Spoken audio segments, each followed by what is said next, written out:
Smile. You're on TV. Well, of course you're not, really. You're at home deciding if you'll watch and what you'll watch. But in the very early days of TV, people worried that if they had a set, the program producers would be able to see right into their homes. Now, of course, it's possible to have a video phone installed so TV can be a two-way street. I'm Bruce Rogers, here to introduce another hour in the television series. Tonight, we're going back to the early competition to see who would develop the technology first.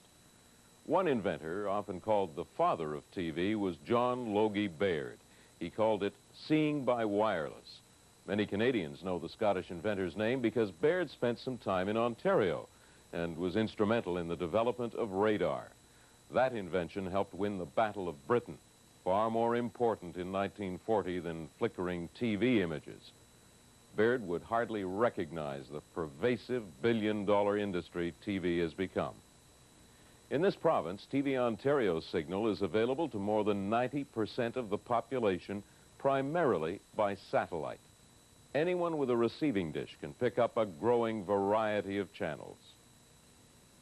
Canadian TV began at CBC Toronto in 1952, just over 30 years ago. TV Ontario has been transmitting for 15 years, a relative youngster in an industry that's now over half a century old. But TVO is in the vanguard because it's part of the satellite revolution. In the 30s, Robert Sarnoff of the Radio Corporation of America predicted that TV would transform human relations, and it has. In third world countries, children neglect traditional skills to learn about computers from TVO. Sarnoff also said TV had great potential as an educational tool, and he predicted that the new medium could become a very effective sales tool. It is, as the late Lord Thompson of Fleet once said about his Northern Ontario radio stations, like a license to print money. Thompson was in on the start of TV in Canada. A single-camera station was typical. The camera would pan from news set to a commercial announcer and then to the next show, all live, with some unexpected results. Once there was a professional wrestling match in the studio. The audience got involved and a riot threatened. Policemen watched it on TV, enjoying the lively entertainment. They only realized it was real mayhem when they got a call for help from the TV station. Those were the good old early days of TV in Canada. But our series tonight starts in the 20s with the race for television.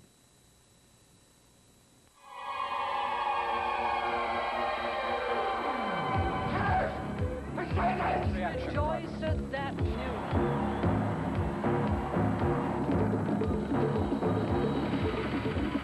I shall resign the presidency effective at noon tomorrow.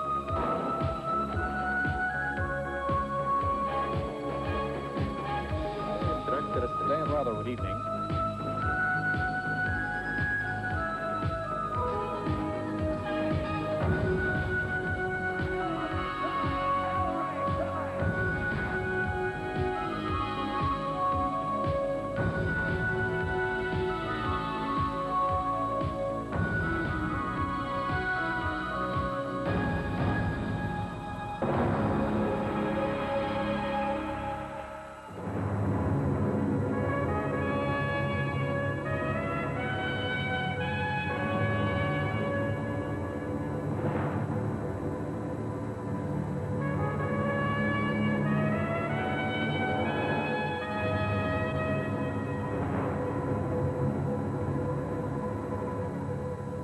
The world in the mid-80s is girdled by pictures, showering down from more than 60 satellites.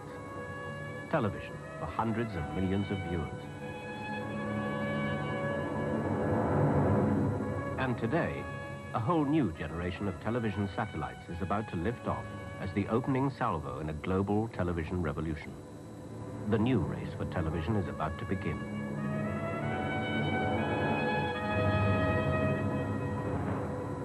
Only 60 years ago, the first race for television had a less spectacular beginning. This is one of the first surviving television images. The year is 1928. Just 8 years later, the race for television was won and lost by the man who led the way and recorded this picture. Invention goes on the air.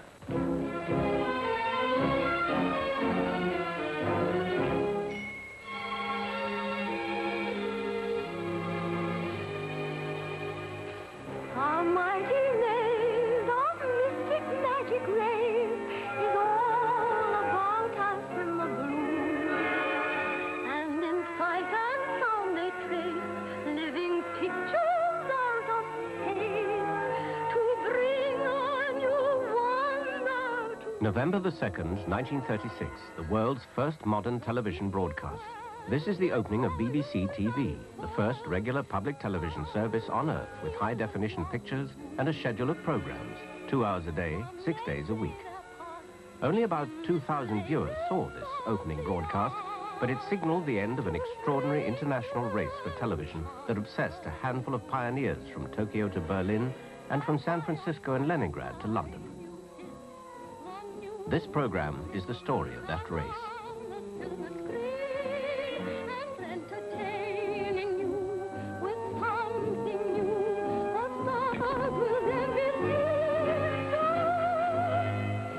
From the beginning, television begins to establish the patterns of power familiar today.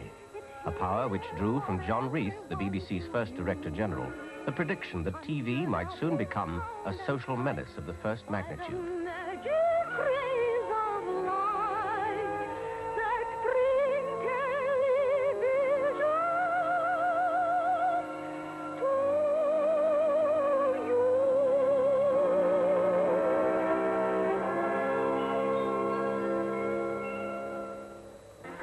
Wonderful thing, television.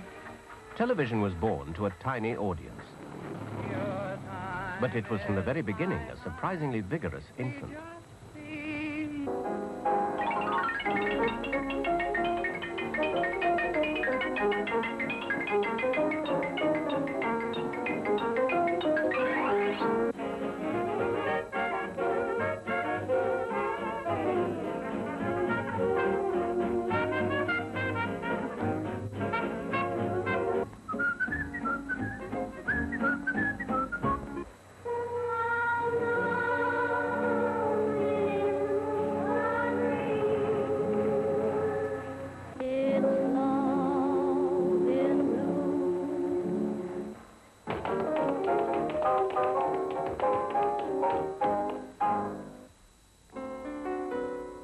Long before television became a reality, it was established as a tantalizing idea. For the most part, it remained the territory of cartoonists with a taste for entertaining prophecy. A century ago, the French artist Robida scored a striking number of hits. A woman undresses on the screen. Television will provide education. It will also provoke sex and violence. And it will bring to our homes the horror of war. But television soon became more than a topic for futuristic cartoons. In the race which was about to begin, many contenders have their champions today. Baird definitely was the very first to successfully demonstrate television. And he said very quietly to me, "I've come to tell you that I have achieved television." Electronic TV was first invented by our own countryman, Professor Boris Leibovich Rosing, in 1907. Germany was, in fact, the first country to begin an expanded service.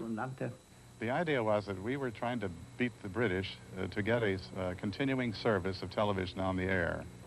At that moment, I was very, very happy, and I said to myself, now for the very first time, we have the basis of television. And all these great minds were working night and day. It was a kind of an international race.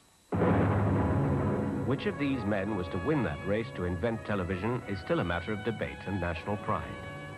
But already, 100 years ago, the race was on.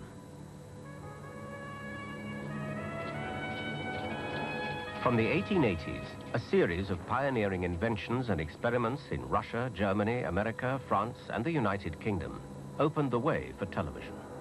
More than 50 serious proposals for distance seeing were documented by the 1920s. But already, a fundamental division had emerged between two methods for making television pictures, which was to split the contenders in the race for TV and fuel some of its most bitter arguments. Some pioneers insisted that television would have to be electronic and based on the recently invented cathode ray tube. Others were equally committed to the idea of mechanical television. This is the heart of mechanical TV, the Nipkow disc. Spinning at high speed inside the TV camera and also in the home receiver, its basic limitations and crude pictures were to prove disastrous for its supporters.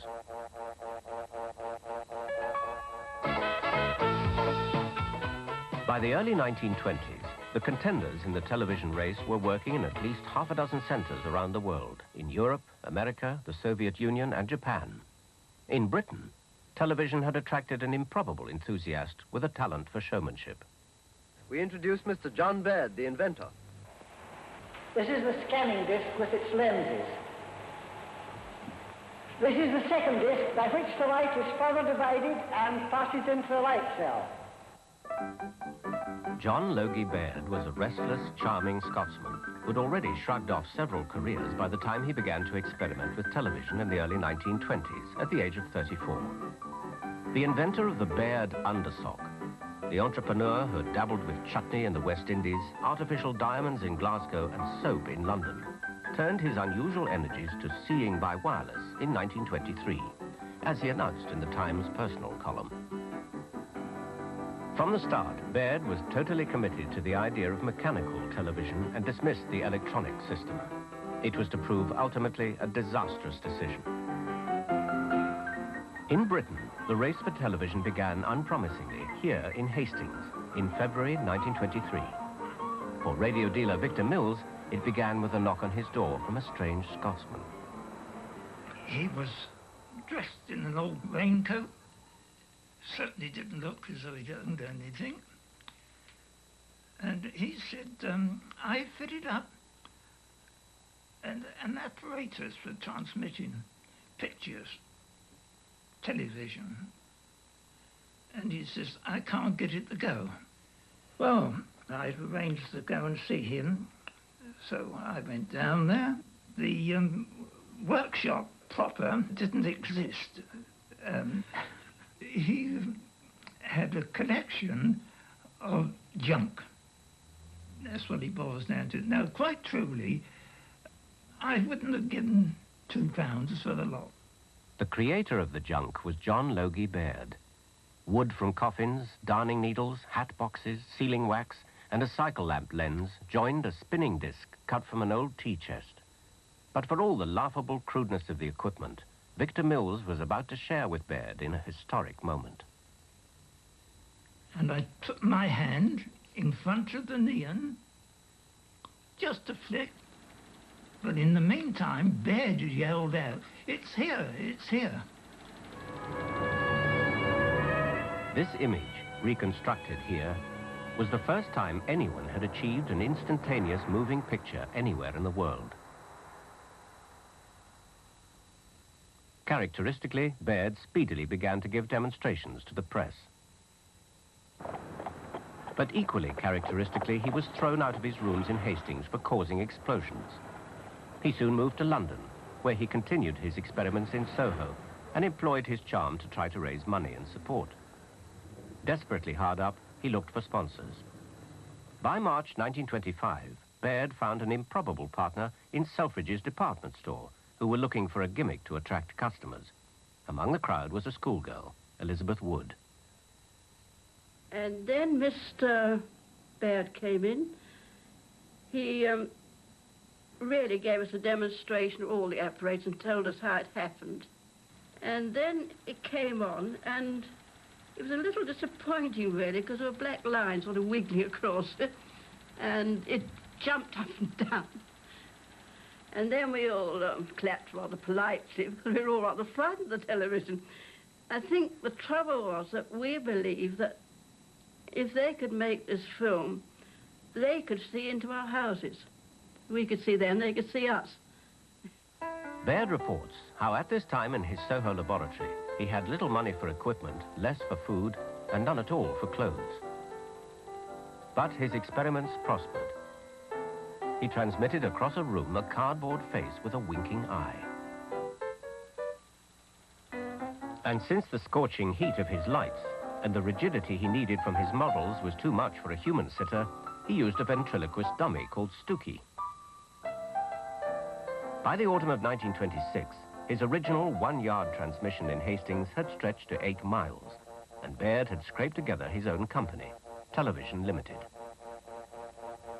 But in the international race for television, other contenders were also making progress. In Japan, by 1926, a young engineer was experimenting with electronic television. Kenshiro Takayanagi recalls how he was very conscious of the race. I thought, I'm also doing serious research into television, and I must never let the other countries beat me. I have to get something done very quickly. I decided that to begin with, I would try to transmit the Japanese letter E.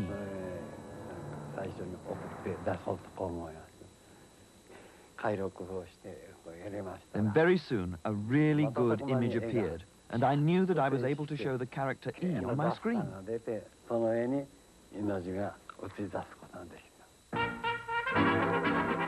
In the Soviet Union, the race for television was also making progress in the late 1920s.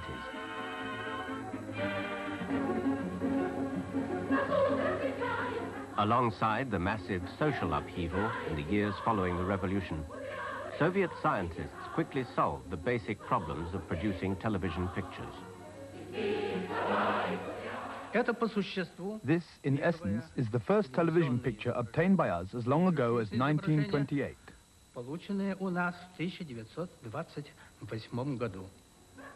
While an experimental studio was set up in Leningrad working with mechanical TV, major developments in electronic television were being made in Tashkent as early as 1926. For the time being, radio was the new popular miracle, while some Soviet scientists had left revolutionary Russia to continue the television race in the West. In America, Vladimir Zworykin, one of the emigre pioneers from the Soviet Union committed to electronic television, found his new ideas weren't immediately popular in the early 20s with his American boss at the Westinghouse Company. He wasn't very impressed. So finally he asked me a few questions, mostly how long did I work with this system and so on, and departed, saying a few words to the director of the laboratory. Later on, I found out that what he said was, put his guy to work on something more useful. Zworykin soon went to work for the huge and powerful RCA company and its boss, another Russian emigre, David Sarnoff. America's crucial link between big business and television was quickly forged. Sarnoff, a pioneer of radio in America, was already delivering visionary pronouncements about TV's potential. He announced, the whole country will join in every national procession. He also predicted that television would transform human relations. But Sarnoff had already seen the work of a serious rival, a young American who was to be his bitter opponent in the race for TV over the next decade. Today, 200 Green Street, San Francisco, is a historic monument. Elmer Farnsworth remembers how it was almost 60 years ago when her late husband pioneered electronic television here. It was 1927, and Philo T. Farnsworth was just 20. His widow also recalls his dedication to television revealed on their wedding night. He said, you know, there's another woman in my life. And I said, well, I didn't say anything. I was dumbstruck. And he said, well, her name is television. And in order to have enough time together, I want you to work with me. And he said, we're going to be working right on the edge of discovery, and it's going to be very exciting, and I want you to be part of it. Television is about to emerge from the laboratory to bring into your home news, entertainment, and material of educational value. RCA soon tried to buy out Farnsworth. He flatly refused. But his first demonstration to his sponsors in May 1928 suggested Farnsworth's problems.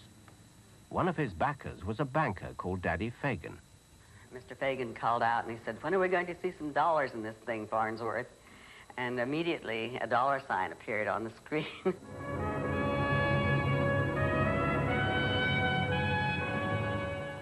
Meanwhile, back in London, Baird was still developing his mechanical TV. It was still cumbersome and noisy, and he was still in money trouble. By 1928, Baird televisors were being advertised for between 20 and 150 pounds. But most enthusiasts bought his kits for just 16 guineas. It was time for a bold gimmick. It is interesting to note that as far back as 1928, I spanned the Atlantic with television. In an attempt to raise publicity and sales, Baird succeeded in February 1928 in sending a television picture from London to New York. Shares in Baird's company boomed. On the way home, he pulled off another successful stunt when his team set up their equipment aboard the SS Berengaria in mid-Atlantic and invited the ship's wireless operator to view his fiancée in the Baird London studio. The press were ecstatic, headlining Lovers Meet by Television. But there was little comment about the fact that the operator had difficulty in recognizing his fiancée. The low frequencies used for TV at the time allowed the pictures to travel much greater distances than today. But the images produced by mechanical TV remain very crude for all Baird's energies. Logie Baird's enthusiasm was so catching. We would work for hours because he would be there and he'd say, I've nearly got it, I've nearly got it. And we were rooting for him, you know, we wanted him to get it right. Yes, I think that we all saw that it was going to be something very big. We didn't know how. There was no doubt that Baird's showmanship was making people aware of the new medium. A Heath Robinson cartoon of March 1928 speculated about some new uses for television. For the toilet, enabling the televisioner to see the back of his head when brushing his hair.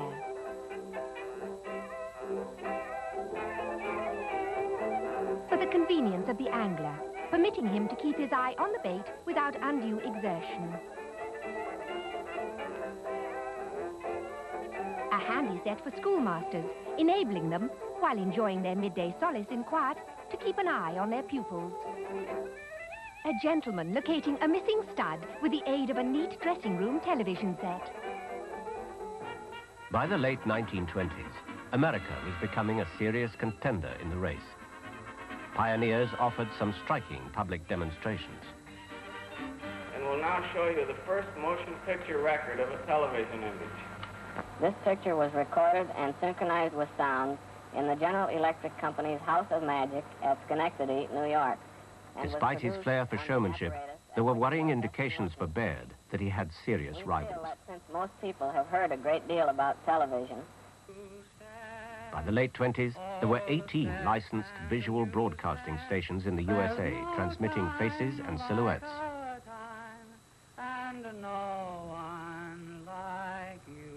Excited crowds turned up at public demonstrations.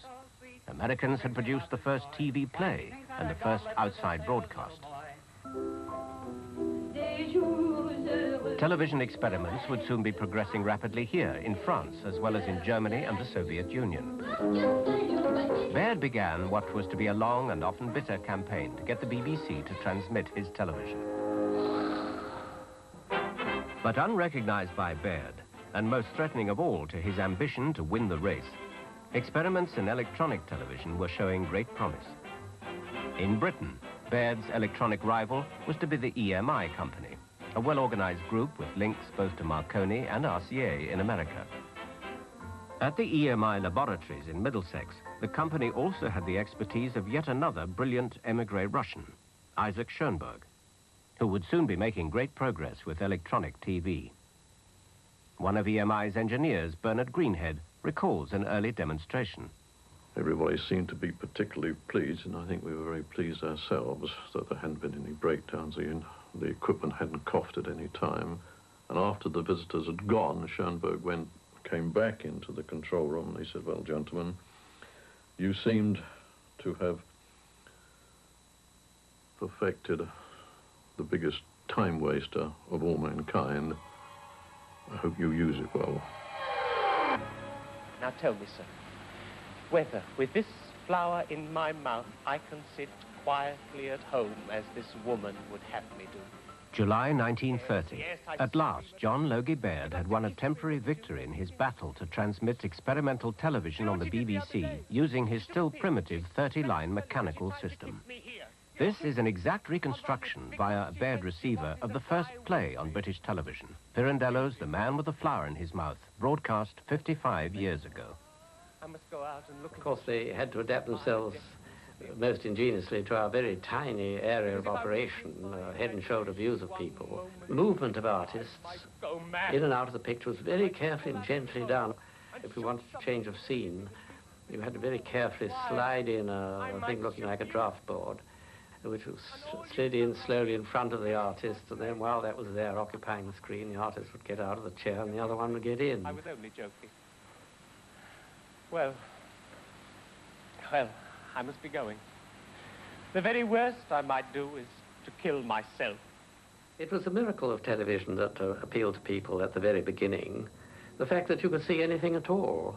The subject matter hardly mattered, hardly concerned them. It was just seeing something.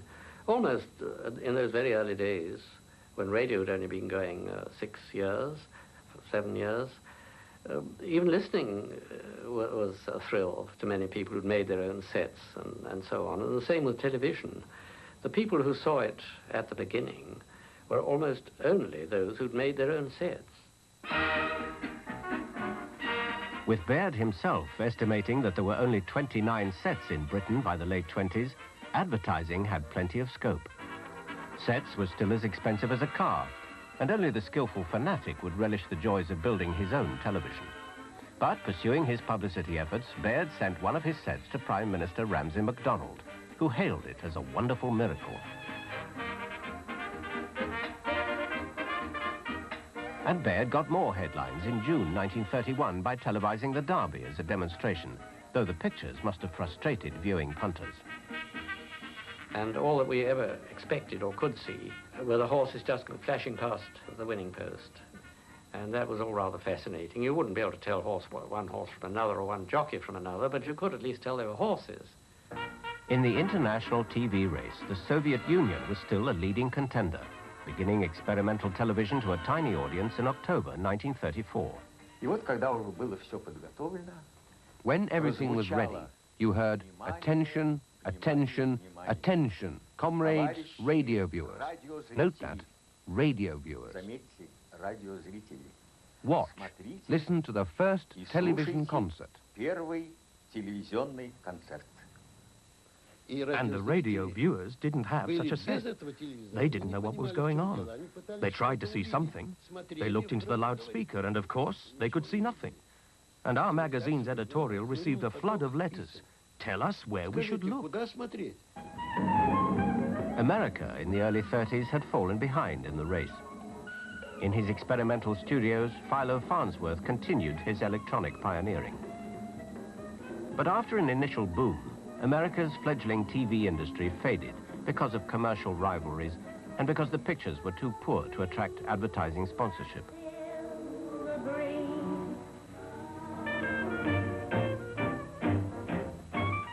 In the mid-30s, a fierce legal battle over patents developed between Sarnoff's RCA and Philo Farnsworth, which was to drag on for years, leaving American television in a state of suspended animation.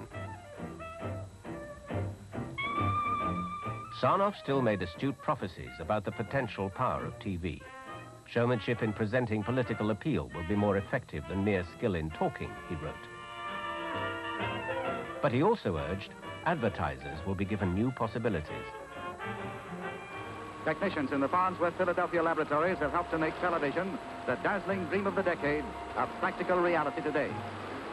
For the time being, television in the USA withdrew to the laboratories, where important developments were being made in electronic TV in great secrecy, heavily funded by companies like Farnsworth's rival RCA, who was still determined to win the race for television.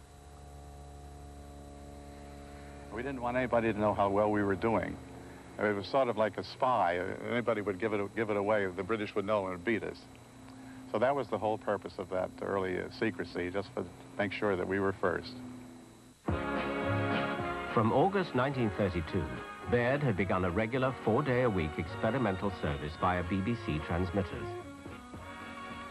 But the BBC became increasingly uneasy with the crude pictures as trials of the rival electronic television became more impressive. Meanwhile, if television was a problem for the engineers, it was also a trial for artists appearing on television at this period. Makeup could be a particularly messy business.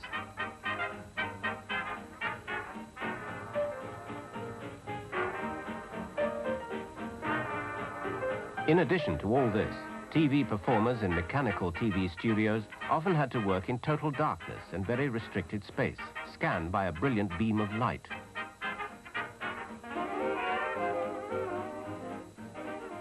We had makeup on. They put makeup on me with black lipstick.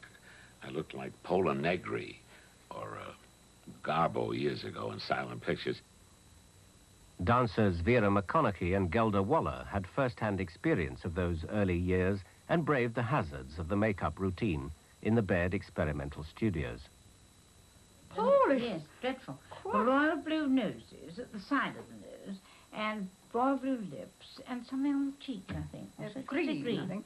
And I went to a weird little studio with black and white squares on the floor, and black and white squares on the wall, and blinding lights, and a queer makeup with blue lips, and I was going out on a date, and that was most annoying.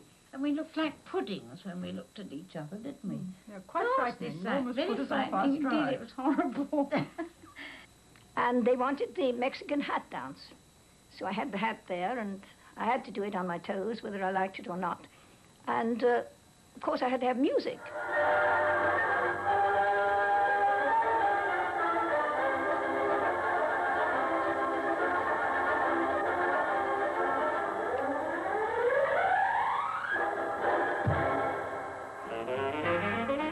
By 1934, Baird's commercial backers insisted that he should take notice of the rapid developments in the rival electronic television, as demonstrated in America in Farnsworth's experimental studios.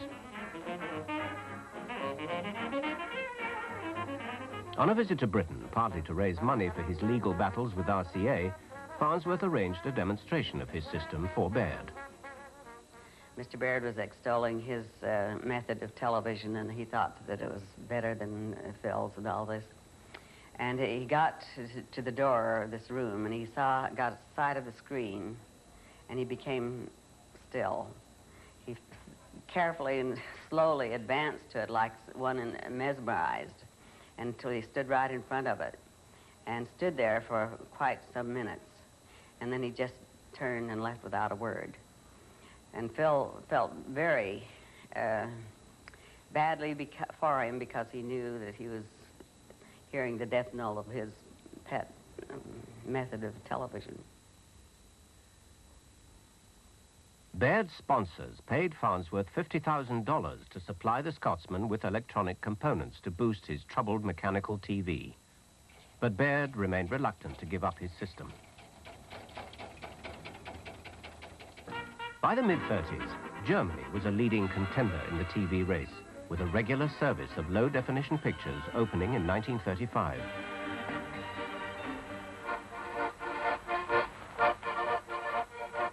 Despite Dr. Goebbels' appearance at a Berlin TV exhibition that year, surprisingly, the Nazis did not directly exploit television's propaganda potential. Hitler never spoke on TV, and the service mainly transmitted novelties to a tiny handful of public sets in Berlin. What the British were intending to do at the end of 35, we could do well beforehand, that very day even. And so, on March 22nd, 1935, from one day to the next, the first TV service in the world began. Britain has always been reluctant to see this system born in Nazi Germany as a winner of the race for TV. The 180-line pictures were much cruder than the 405-line service the BBC would open within months. And the service mainly transmitted novelties to a tiny handful of public sets in Berlin. What the British were intending to do at the end of 35, we could do well beforehand, that very day even. And so, on March 22nd, 1935, from one day to the next, the first TV service in the world began. Britain has always been reluctant to see this system born in Nazi Germany as a winner of the race for TV. The 180-line pictures were much cruder than the 405-line service the BBC would open within months. innere Aufrichtung. Zusammenarbeit mit der Deutschen Reichspost aufgenommen, die bereits seit dem Jahre But certainly in the studio of the Berlin Post Office, Ursula Patschke became a candidate for the first TV announcer. 2 Meter für Bild und auf Welle 7,06 Meter für Ton. Ich besaß einen Hund.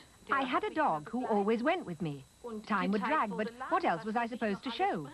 I left my seat, got the dog to jump up into it, made him sit up and beg, told him to say woof, and then he said woof, of course. People were intrigued. In Berlin before the war, when I was Daily Telegraph correspondent, there was a video telephone service opened between Berlin and Leipzig. I think it was on March 1st, 1936. Hallo? Tag, Helga. Na, siehst du, da bin ich selbst. Na, wunderbar. And now the German press is writing as if a new service, which is just about to start, was the first ever. Within months, the new German TV service boldly televised the 1936 Berlin Olympic Games, though the audience was still tiny and largely restricted to viewing rooms in Berlin and Hamburg. The cameraman working with the newly developed equipment was Walter Bruch. The place where the camera stood was exactly the finishing line, over there, of the 100-meter sprint. We were therefore able to broadcast how Jesse Owens won the gold medal at the time. So it was a wonderful and unforgettable experience for me.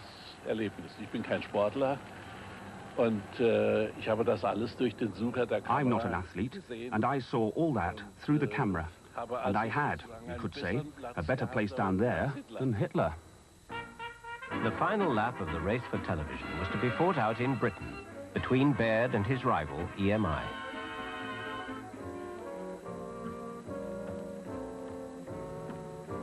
In September 1935, after 1,500 programs, Baird's experimental transmission was finally closed down by the BBC.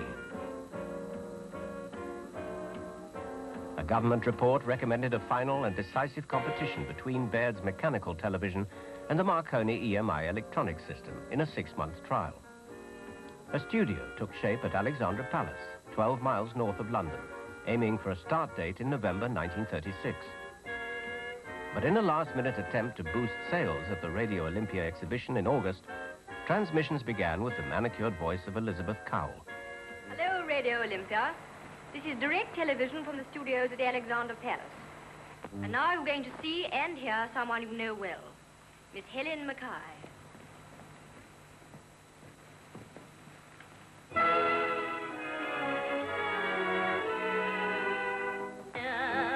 Looking at you from out of the blue. Don't make a fuss, but settle down and look at us. It seems hardly. The British press was suddenly excited about television and suspicious. Can television see into your home? Asked the Daily Express. Will television sterilize the population? The Daily Telegraph suggested some exotic names for television viewers. Teleseer, Televis, Ord Observer, Ordovis, Invider, Telegazer, Visioneer, Beholder, Opticarius, Ingazer, and Bairder. Viewer was rejected.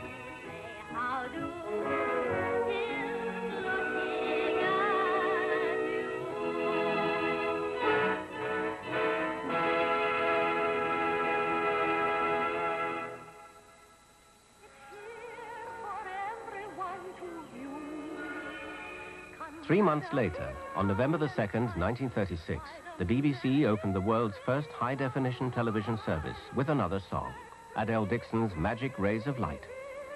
The Times wrote, "The moment long seen afar off by eyes of faith has come at last." But the final sprint in the race for television was still to be won, and the signs didn't look good for Baird at the opening ceremony. He came to Alexandra Palace that day, but apparently nobody thought that he should be invited. It was thought only important executives and government people should take part. And the poor man was left wandering up and down the passage, waiting to be invited, and never was. Wasn't that sad? From the start, Studio A at Alexandra Palace used the EMI electronic system. Studio B was fitted up with a new and desperate variation of Baird's mechanical system. In the new Baird system, a film camera recorded each picture and the exposed film was immediately processed in a tank. The film, still wet, was scanned by a rotating disc, changing the pictures to electric impulses, which were then magnified for television transmission. Baird had incorporated some of the electronic elements supplied from America by Farnsworth, but refused to give up his mechanical disc. The pictures were usually good, but the machine was very noisy and massively inflexible. Worst of all, it regularly broke down. The man responsible for organizing the new BBC service was Cecil Madden. His budget for the entire opening week was £1,000. So in the first week, we were able to say that we'd done a play, a ballet, and an opera, 2 editions of Picture Page, a variety show on the Saturday night, and a good many items all round in between. So we opened really pretty big. And as I drove in and out from Alexandra Palace, every day one used to look for the television aerial on somebody's house and say, there's one. And 5 miles later you'd say, there's a new one. We're getting viewers at last. Picture Page, the first British magazine program, was introduced by the switchboard girl, Joan Miller. She recalls the hazards of the final TV race. And very, very often indeed, the camera on perhaps the victim who was being interviewed at the time broke down, whereupon you would see the boys all clustering around, taking her down, and then you would suddenly see my camera coming, rushing up to me, and they, upstairs, I would hear the voice, Joan, the camera's gone, start talking. The main interviewer on Picture Page was ex-radio announcer Leslie Mitchell. His screen career began with a shock.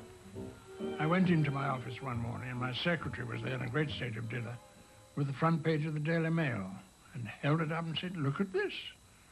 And said above it, television Adonis found on the BBC staff all the time. It was me. We were prepared to do anything, though, in those days, and we tried our damnedest. Here's Leslie Mitchell, almost a fireman. His nibs hangs heroically to the top of a ladder. And then on another occasion, the fire brigade did another show in which Jasmine Bligh was supposed to have found herself enveloped in flames and stood on the ledge outside her window while they sent up a gallant gentleman to rescue her and carry her down. She was no small weight. Anyway, she got down safely, and all was well. Saved, hoorah! At the beginning of 1937, the weekly battle between the hard-pressed system of John Logie Baird and the more sophisticated electronic studio of EMI and Marconi was reaching a crisis. The things in Marconi EMI were very easy and smooth, and it all worked perfectly. But in the Baird studio, there were complications. The thing often broke down, bubbles appeared on the films, and quite frankly, the artists just didn't want to appear on it. Quite important people came and practically prayed at my desk, saying, don't put us on in the Baird week. So I think the finger of doom was on it. In February 1937, John Logie Baird was finished. The decision was made to drop his system, and EMI was declared the winner. After 15 years of pioneering effort, Baird's race was over. His rivals in the race for television acknowledged his contribution. John Logie Baird was, I believe, an excellent propagandist for television. He was thoroughly convinced, I'm sure, that television was the thing of the future. It was the richest person who won. In other words, EMI won. And it was from that moment on that Baird was on the sidelines. And for my part, I understand the pain and sorrow he must have felt to have failed in this way. And in reality, television owes much more to Baird than it does to EMI. For the new BBC channel, there was an early challenge in the spring of 1937 with the coronation of King George VI. It was television's first big occasion, watched by thousands. I really did think we were really breaking new ground, that this was showing the great possibilities of television, because seeing something while it was happening, some event while it was happening, was always thought in our minds at that time, and I think in public minds too, as the real job of television. It was always proclaimed by Baird and others that soon you'll be sitting in your home seeing the derby and events in all parts of the world coming live to you, sitting in your armchairs, that kind of thing, you see. And this is what we thought in those days really was what television was for. By the late 30s, television services were springing up across Europe. But they were still broadcasting to tiny audiences. In France, by 1938, there were still only 400 sets.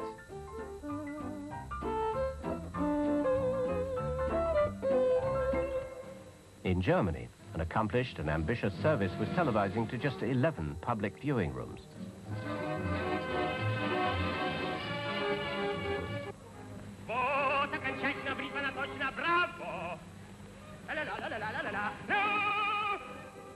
And in the Soviet Union, where a TV receiver still cost as much as a car, there were only a few hundred sets by the late 30s.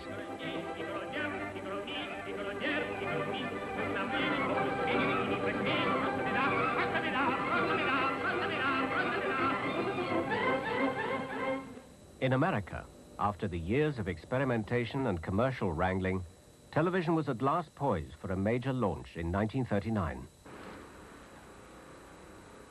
The New York World's Fair, opened by President Roosevelt on April the 30th, was to be the curtain raiser.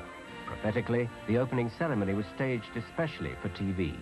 It was televised by David Sarnoff's National Broadcasting Company to an audience of about 1,000 people. I hereby dedicate the World's Fair, the New York World's Fair of 1939, and I declare it open to all mankind. David Sarnoff used the World's Fair to announce a new era of commercial television.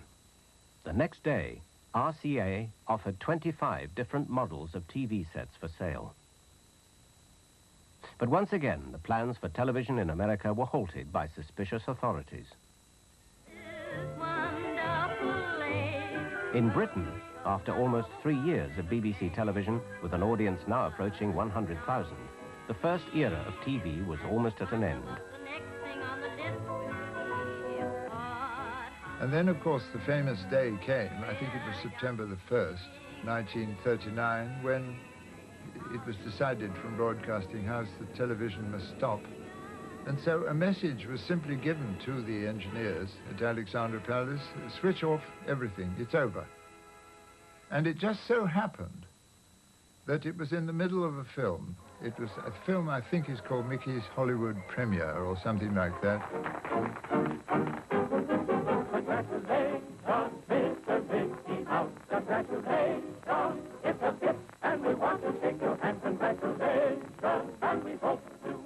And halfway through, if you please, they hadn't even the courtesy or the taste to let us finish the film. They just cut it off like that. I think I've missed you now. And the screen went blank. And that was the end of television for the war, because there was a fear that enemy bombers could zoom in on the aerial, which was a wonderful guide to London. They've made several successful hits on tanks. Television went to war. In Britain, the war effort absorbed trained television technicians into the country's radar network.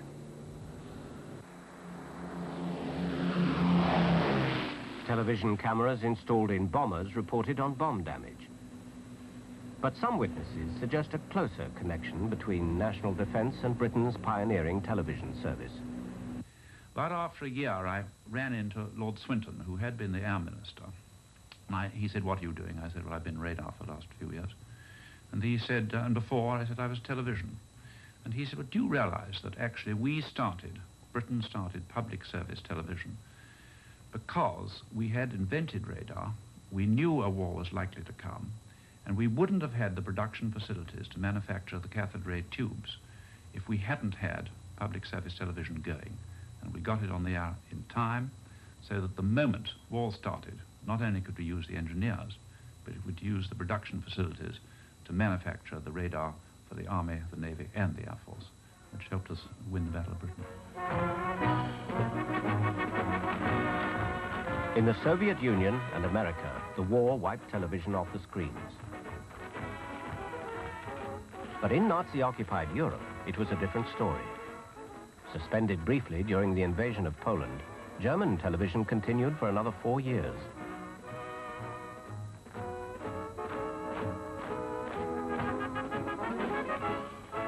While television continued to entertain the troops, the Nazi government planned the production of 5,000 home receivers after the war was won.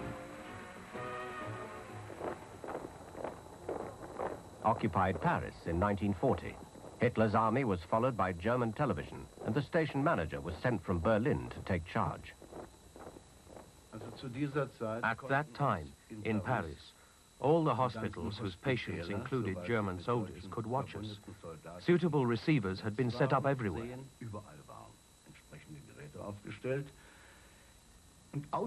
In Paris, we had the biggest television studio in the world, and the world's most powerful transmitter. It couldn't have been better.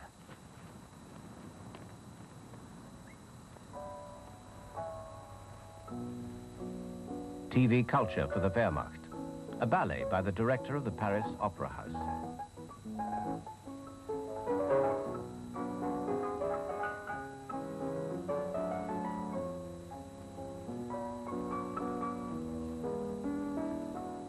But on the other side of the channel, as the war drew to a close, BBC television was preparing for a comeback. I want you back most of the time for a postcard effect, unless I ask you to go into a close-up. Number 3 on the low tripod, down for the stunt shots. And number 2, you start on the caption, keep screwed up high, and after the first caption, turn and dolly onto the set. And it was all kept terribly secret that the studios had been reopened. And so I got hold of the Windmill Girls, who never let anyone down. And they came with all their dresses and things like that, and soon settled down.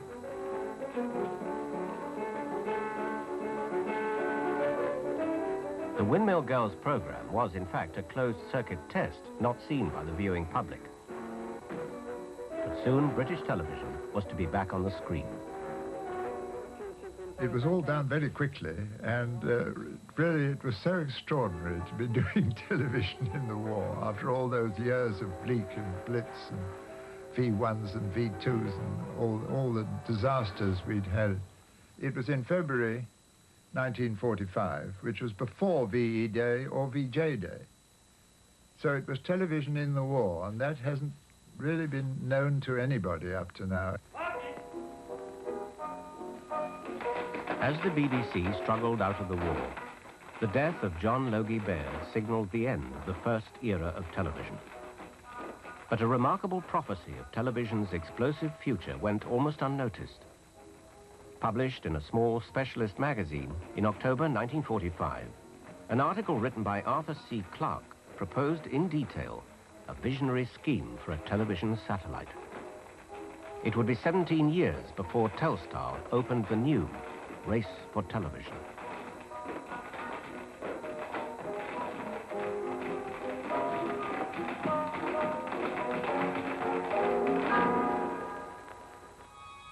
Next week, the story of live TV, from sports to royal weddings.